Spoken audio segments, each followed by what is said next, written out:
আসসালামু আলাইকুম। প্রিয় সরকারি কর্মচারী ভাই ও বোনেরা, আজ বাংলাদেশ সরকারি কর্মকর্তা কর্মচারী কল্যাণ সমিতি কেন্দ্রীয় কমিটির কাউন্সিল 2026 সফলভাবে সম্পন্ন হয়েছে। এজন্য বাংলাদেশ সরকারের নীতি নির্ধারক, প্রশাসন থেকে শুরু করে সকল পর্যায়ের নেতৃবৃন্দ এবং অন্যান্য যারা রয়েছেন সকলের কাছে আমরা কৃতজ্ঞতা প্রকাশ করছি।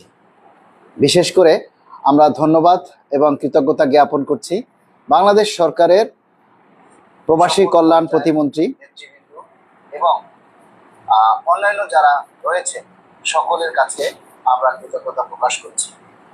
বিশেষ করে আমরা ধন্যবাদ এবং কৃতজ্ঞতা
আসসালামু আলাইকুম।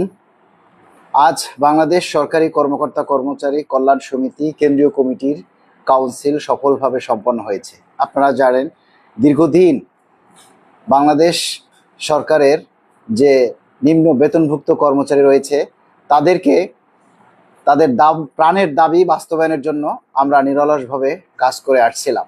তারই ধারাবাহিকতায় আমাদের আহ্বায়ক কমিটিকে আমরা পূর্ণতা দিয়েছি এবং পূর্ণাঙ্গ কমিটি আমরা কাউন্সিলের মাধ্যমে বেসিক সংগঠন হিসেবে বাংলাদেশ সরকারি কর্মকর্তা কর্মচারী কল্যাণ সমিতির আমরা প্রতিষ্ঠা করলাম। এজন্য আমরা প্রশাসন থেকে শুরু করে সকল পর্যায়ের কর্মকর্তা কর্মচারী এবং রাজনৈতিক ব্যক্তিত্ব যারা রয়েছেন সকলের কাছে আমরা কৃতজ্ঞতা প্রকাশ করছি। বিশেষ করে বাংলাদেশ সরকারের মাননীয় প্রতিমন্ত্রী, প্রবাসী কল্যাণ ও বৈদেশিক কর্মসংস্থান মন্ত্রণালয়ের মাননীয় প্রতিমন্ত্রী, সাবেক ডাকসু ভিপি নুরুল হক নূর, বিশেষ অতিথি তাসলিমা আক্তার, সভা প্রধান বাংলাদেশ গার্মেন্টস শ্রমিক ফেডারেশন এবং সদস্য রাজনৈতিক পরিষদ গণসংহতি আন্দোলন, জনাব মঞ্জুরুল ইসলাম মঞ্জু ভাই, প্রচার ও প্রকাশনা সম্পাদক বাংলাদেশ জাতীয়তাবাদী শ্রমিক দল, আব্দুল খালেক উপসচিব এবং আহ্বায়ক বাংলাদেশ সেক্রেটারিয়েট সার্ভিস অ্যাসোসিয়েশন এবং ঢাকা মহানগর দক্ষিণ শ্রমিক দলের সদস্য সচিব বদরুল আলম সবুজ ভাই, বাংলাদেশ রেলওয়ে কর্মরত সহকারী surgeon doctor Sakib Shahriar sir সহ যারা অতিথি হিসাবে উপস্থিত ছিলেন সকলের কাছে আমরা কৃতজ্ঞতা প্রকাশ করছি।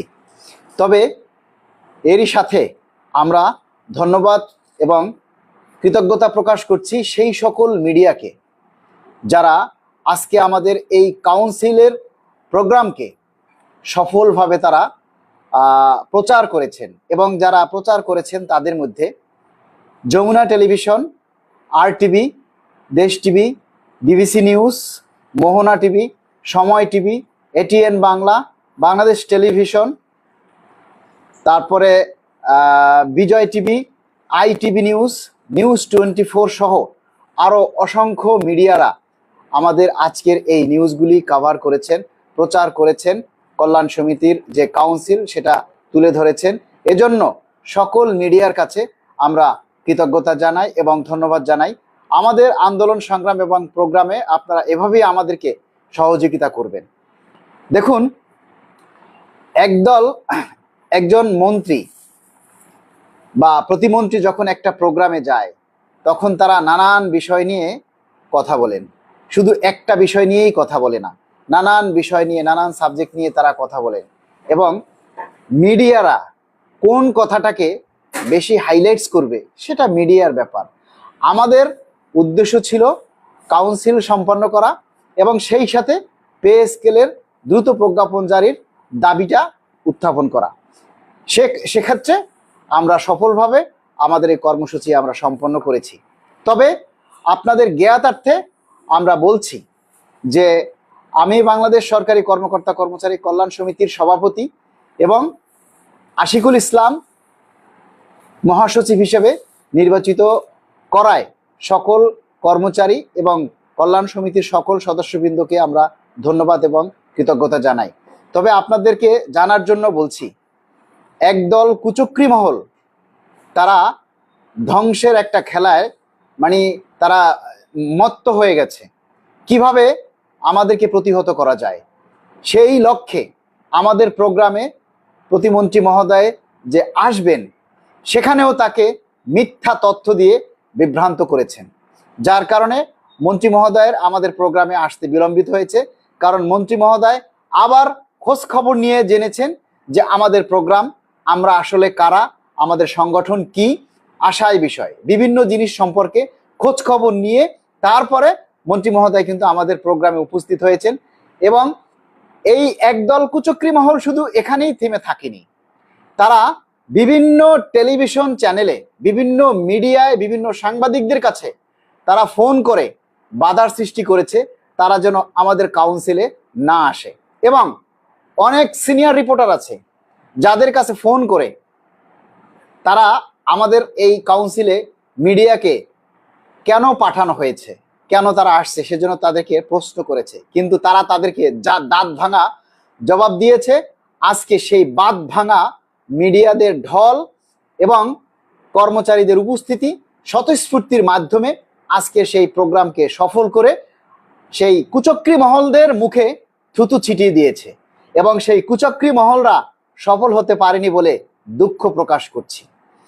একটা জিনিস দেখেন, আরে বাবা, আমরা তো কারো বাড়া ভাতে ছাই দিচ্ছি না। আমি আমার যোগ্যতা দিয়ে, আমি আমার ক্যাপাসিটি দিয়ে আমি কর্মচারীদের দাবির কথা তুলে ধরছি। এটা কি আমার অপরাধ? আমরা কি পে স্কেলের বিরোধিতা করছি? আমরা কি পে স্কেল সরকারকে না দেওয়ার জন্য বলছি? আমরা তো চেষ্টা করছি পে স্কেলের দাবির কথা তুলে ধরার জন্য। আপনারা যারা কুচক্রী মহল আছেন, যারা নেতা নামের কলঙ্ক, আপনারা আপনাদের মাধ্যমে তুলে ধরেন কে না করছে। আপনারা কেন বিভিন্নভাবে ইশারায় ইঙ্গিতে আমাদের কেন বাধা দিচ্ছেন? পে স্কেল হলে আপনারাও ভোগ করবেন, আমাদের আন্দোলনের ফলে যদি পে স্কেল হয় আপনারা সেটা ভোগ করবেন, আপনাদের আন্দোলনের ফলে যদি পে স্কেল হয় আমরা সেটা ভোগ করব। তাহলে এখানে আপনারা কেন এই কাজগুলি করছেন? কেন এই হীন কাজগুলি আপনারা করছেন? আমরা আপনাদেরকে ঘৃণার ভরে আমরা এর তীব্র নিন্দা জ্ঞাপন করছি যারা আজকের এই কুচক্রী মহল। এবং তারা শুধু সেটা না, আমাকে জড়িয়ে বিভিন্নভাবে তারা পোস্ট দিচ্ছে, ফেসবুকে ফেক আইডি থেকে তারা বিভিন্নভাবে পোস্ট দিচ্ছে।